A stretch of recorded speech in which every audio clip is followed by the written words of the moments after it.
નમસ્કાર વિદ્યાર્થી મિત્રો, ધોરણ 12 સ્ટેટિસ્ટિક વિષય આંકડાશાસ્ત્ર અથવા સ્ટેટિસ્ટિક, ચેપ્ટર નંબર 1, પાઠનું નામ છે સૂચકાંક.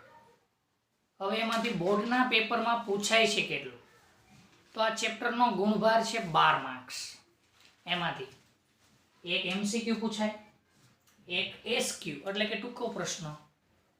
કેવો ટૂંકો પ્રશ્ન? તો વ્યાખ્યા સ્વરૂપે હોઈ શકે અથવા કોઈ પણ નામ સ્વરૂપે. એક 2 ગુણનો પ્રશ્ન, એક 3 ગુણનો અને એક 5 ગુણનો. ફરીથી એક MCQ, એક SQ, એક 2 ગુણનો, એક 3 ગુણનો અને એક 5 ગુણનો. અહીંયા લખી દઉં છું 2 ગુણ, 3 ગુણ, 5 ગુણ. આ બધા એક એક, અહીંયા 5 ગુણ આવશે. રેડી? તો આ ચેપ્ટરનો વેઇટેજ છે 12 ગુણ. એક MCQ, એક મોટો એટલે વ્યાખ્યા જેવો સવાલ, એક 2 ગુણનો દાખલો અથવા થિયરી સ્વરૂપે આવી શકે, 3 ગુણમાં એવી જ રીતે થિયરી અથવા દાખલો, 5 ગુણનો પ્રશ્ન આ ચેપ્ટરમાંથી પૂછાય છે. એટલે ખાસ તમારે ધ્યાન રાખવું પડશે. 5 ગુણનો પ્રશ્ન તમને આગળ કેવા સ્વરૂપે આવે એની માહિતી આગળ આપવામાં આવશે. હવે ચેપ્ટર ઉપર થોડું જ્ઞાન મેળવીએ. ચેપ્ટરનું નામ છે સૂચક આંક. સાહેબ, સૂચક આંક એટલે શું? તો સૂચક આંક સમજવા માટે સૌથી પહેલા તમારે જોઈએ સાપેક્ષ માપ. તો સાપેક્ષ એટલે શું? તો સાપેક્ષ એટલે એકબીજા ઉપર આધારિત ગુણોત્તર ટાઈપ. કોને કહેવાય? તો એની પ્રોપર વ્યાખ્યા જોઈએ એટલે આપણને કંઈક આઈડિયા આવે. સાપેક્ષ ફેરફાર અથવા માપ. સાપેક્ષ ફેરફાર કોઈ ચલ રાશિના બે જુદા જુદા સમયમાં થતો ફેરફાર. ચલ રાશિ એટલે હું મનમાં સવાલ થાય, ચલ રાશિ એટલે એકબીજા ઉપર આધાર રાખે. માની લો એક ચલ x છે, બીજો ચલ y છે. આ બંને એકબીજા સાથે સંકળાયેલા છે, તો એનું નામ બે જુદા જુદા સમય. જુદું જુદું, એક x સમય છે, બીજો y સમય છે. બે જુદા જુદા સમયમાં થતા ફેરફારનો ગુણોત્તર. ગુણોત્તર એટલે માની લો તમે એક x રાખ્યો તો, બીજો y રાખ્યો તો આ બંનેનો ગુણોત્તર જે ફેરફાર દર્શાવે એને કહેવાય સાપેક્ષ ફેરફાર. કેમ કે સાપેક્ષ ફેરફાર ઉપર જ તમારા સૂચક આંકની વ્યાખ્યા રહેલી છે. તો પહેલા તમને એ ખબર પડવી જોઈએ કે સાપેક્ષ ફેરફાર કોને કહેવાય. તો જે ચલ રાશિઓ આપેલી છે તમને, એ બંનેનો તમે ગુણોત્તર કાઢો અને જે ફેરફાર તમને મળે એને તમારે કહેવાનો છે સાપેક્ષ ફેરફાર. એને સંકેતમાં I વડે દર્શાવે. એના વડે? I વડે. રેડી? હવે આ વ્યાખ્યા તમને આવડે તો તમને સૂચક આંકની વ્યાખ્યા આવડશે. સૂચક આંકની વ્યાખ્યા 2-3 સ્વરૂપે આપી શકાય. એમાંથી આપણે શોર્ટ ફોર્મમાં એક વ્યાખ્યા અહીંયા લખેલી છે. તો સૂચક આંક એટલે શું? કોઈ પણ ચલ રાશિમાં થતા સાપેક્ષ ફેરફાર. કેવા? સાપેક્ષ. ઉપર વાત કરી જે સાપેક્ષ ફેરફાર એટલે ગુણોત્તર આધારિત ફેરફાર. કોઈ પણ ચલ રાશિમાં થતા સાપેક્ષ ફેરફાર એને ટકાવારીમાં દર્શાવવામાં આવે.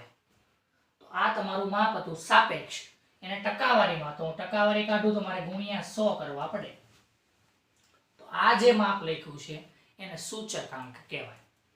ફરીથી, કોઈ ચલ રાશિમાં થતા સાપેક્ષ ફેરફાર ટકાવારી સ્વરૂપે દર્શાવવામાં આવે અને જે તમને અંક મળે એને શું કહેવાય?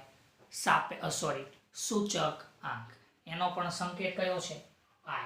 આ તમે માની લો સાપેક્ષ માપ હોય અને એને તમે ટકાવારીમાં એટલે ગુણાકાર કરીને 100 માં લાવો, એ માપને કયું કહેવાય? સૂચકાંકનું માપ અથવા સૂચક આંક. એને સંકેતમાં એનાથી દર્શાવાય I વડે. હવે સૂચકાંક હોય તો એને મેળવવાની કેટલીક રીતો હશે. તો સૂચકાંક બે ભિન્ન સમયે થતો. ભિન્ન એટલે તમને કીધું કે આ x સમય એક છે, y બીજો એક સમય છે, તો આ બંને ભિન્ન થઈ ગયા. એટલે ઉદાહરણ તરીકે આ 2016 નું વર્ષ છે, આ 2017 નું વર્ષ છે. તો એવા બે પ્રકારના ભિન્ન સમયે થતા ફેરફાર એને જાણવાની કેટલી રીતો છે? 2. કેટલી રીતો છે? 2. કઈ કઈ? તો પહેલી નિરપેક્ષ માપની રીત. નિરપેક્ષ એટલે તફાવત, બાદબાકી. અને બીજું છે સાપેક્ષ માપની રીત. નિરપેક્ષ કોણ છે? સાપેક્ષ કોણ છે? હમણાં ખબર પડી જાય સાહેબ. ઉદાહરણ તરીકે માની લો 2018 માં બોલપેનનો ભાવ 2 રૂપિયા હતો. ફરીથી 2018માં પેનનો ભાવ 2 રૂપિયા હતો. 2019માં પેનનો ભાવ 3 રૂપિયા થઈ ગયો. કેટલો થઈ ગયો? 3. તો આ જે માપ તમે લાવો, હવે એના બે પ્રકાર છે, બે રીતે એનું સોલ્યુશન આપી શકાય. તો મેં ઉદાહરણ હું આપ્યું તમને, 2018માં એનો ભાવ કેટલો હતો? 2 રૂપિયા. 2019માં કેટલો ભાવ થઈ ગયો એનો? 3 રૂપિયા. તો મારે નિરપેક્ષ માપ કાઢવું હોય તો મારે આ બેની શું કરવી પડે? બાદબાકી, એટલે કે તફાવત. 3 માંથી 2 ની તમે બાદબાકી કરો અને જે માપ મળે એને નિરપેક્ષ માપ કહેવાય. કયું માપ કહેવાય? નિરપેક્ષ. સેમ વસ્તુ છે આ સાપેક્ષ માપની રીત. તો સાપેક્ષ એટલે શું? સાપેક્ષ એટલે ગુણોત્તર, રેશિયો. તો આ જ બેનો રેશિયો કાઢી દો.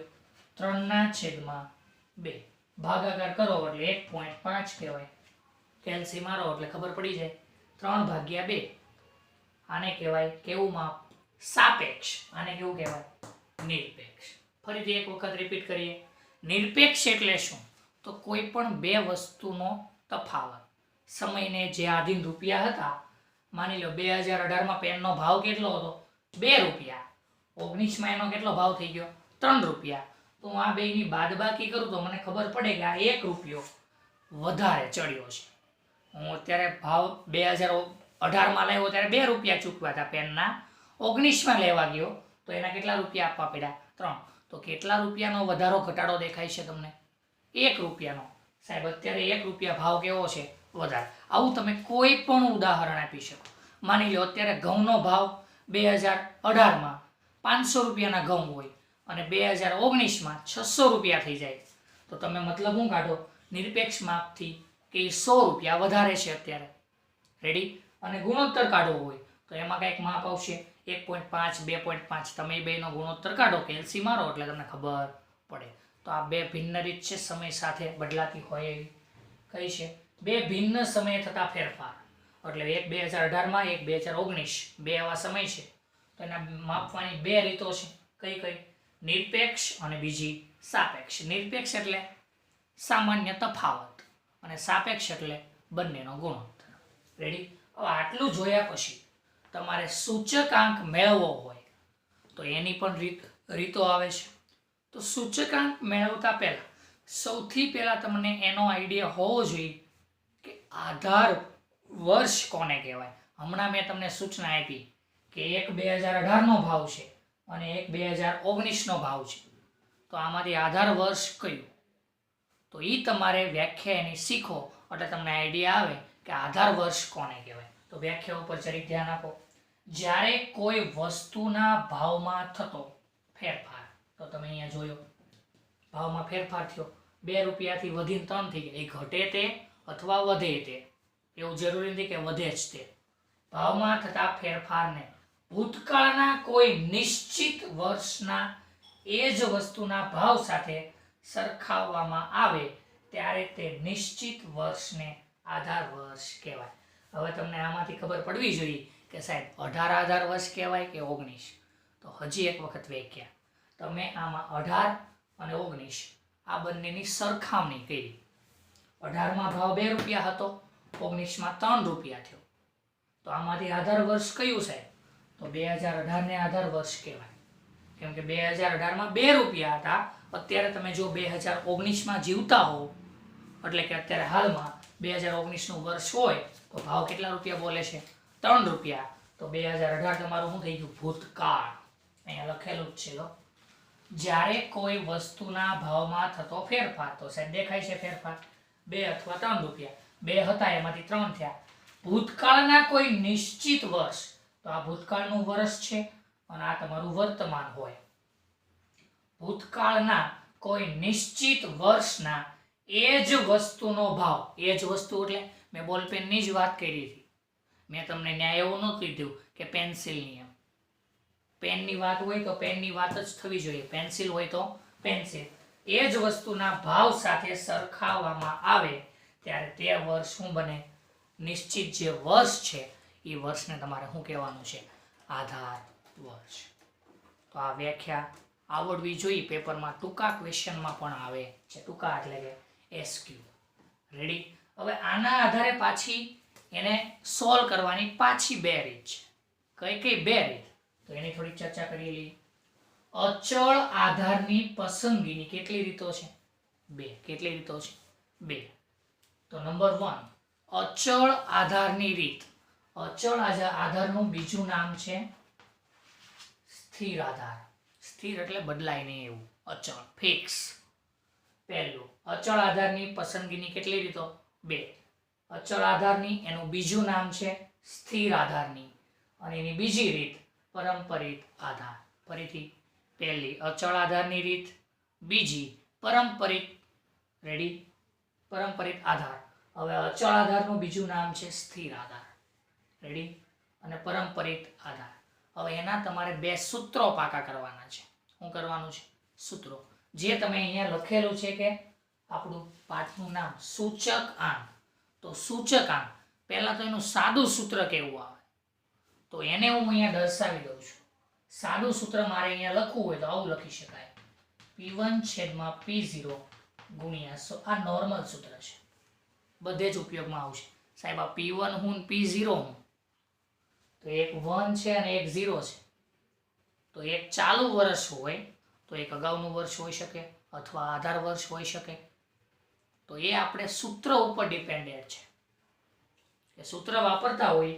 અત્યારે આપણે નોર્મલ સૂત્ર યાદ રાખવું હોય તો P1/P0 × 100 આવું એક નોર્મલ સામાન્ય સૂત્ર સૂચકાંકનું. પણ જેમ જેમ તમે આગળની રીતો ભણશો એમ સૂચકાંકના સૂત્રો ઘણા બધા છે. રેડી? તો એને યાદ રાખવા ખૂબ જ જરૂરી છે. અત્યારે આપણે કઈ રીતનો ઉપયોગ કરીએ છીએ? અચળ આધારે મારે જો સૂચકાંકનું સૂત્ર જોતું હોય તો એ કેવી રીતે મળે? તો એનું સૂત્ર ચાલુ વર્ષ. ચાલુ એટલે તમે અત્યારે કયા વર્ષમાં જીવો છો? 2020માં. તો તમારું ચાલુ વર્ષ થઈ ગયું 2020 છેદમાં આધાર વર્ષ.